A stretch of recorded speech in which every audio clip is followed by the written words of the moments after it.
Bonjour à toutes et à tous, aujourd'hui nous nous retrouvons pour la recette de la sauce au poivre, recette originale pour laquelle nous aurons besoin du beurre, de la farine, du poivre mignonnette et de l'eau. Je vous invite à regarder la vidéo jusqu'à son terme, vous aurez dans un très court instant la liste complète des ingrédients utiles pour notre recette qui va s'afficher sur notre écran. Pour commencer, je cuisine mon roux. Si vous ne savez pas comment vous y prendre pour cuisiner votre roux, je vous mets le lien dans la description de cette vidéo. Vous vous y prendrez comme un pro. Ensuite, je prends une casserole, un récipient en tout cas, dans lequel j'insère 30 g de beurre, du beurre doux de préférence. Par la suite, je rajoute mon poivre mignonnette dans ma préparation, du poivre gris ou du poivre noir ou un mix des deux. Si je n'ai pas de poivre mignonnette, je le fabrique. Je prends environ 30 grains de poivre que je concasse grossièrement pour pouvoir obtenir mon poivre mignonnette. Si vous n'avez pas de pilon pour concasser votre poivre et obtenir votre poivre mignonnette, vous pouvez très bien utiliser notre méthode. Je vous mets le lien en fin de vidéo. Grâce à une bouteille, étaler une pâte sans rouleau, vous utilisez exactement la même méthode et vous parviendrez à vos fins. J'allume mon feu à très petit feu, je laisse crépiter mon mélange poivre-beurre. Par la suite, je prépare un récipient d'eau, environ 230 g d'eau. Je fais surtout attention que mon beurre ne brûle jamais. De temps en temps, je mélange pour m'assurer que l'ensemble ne brunisse pas.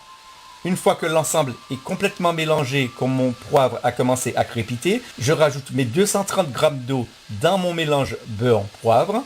Ensuite, je rajoute mon roux dans l'ensemble. J'augmente mon feu et je mélange sans arrêt. Il n'est pas utile de mélanger énergiquement. Toutefois, il ne faut pas s'arrêter de mélanger. Sinon, j'aurai des grumeaux. Vous pouvez racler les bords pour récupérer tout ce qui se forme autour pour empêcher à l'ensemble de brûler et pour qu'il n'y ait pas de grumeaux.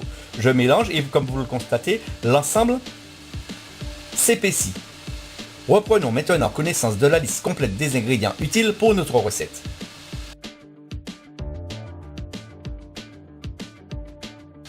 À ce stade de la préparation, je rajoute une demi-cuillère à café de sel dans mon mélange et je continue à mélanger. Je ne m'arrête surtout pas.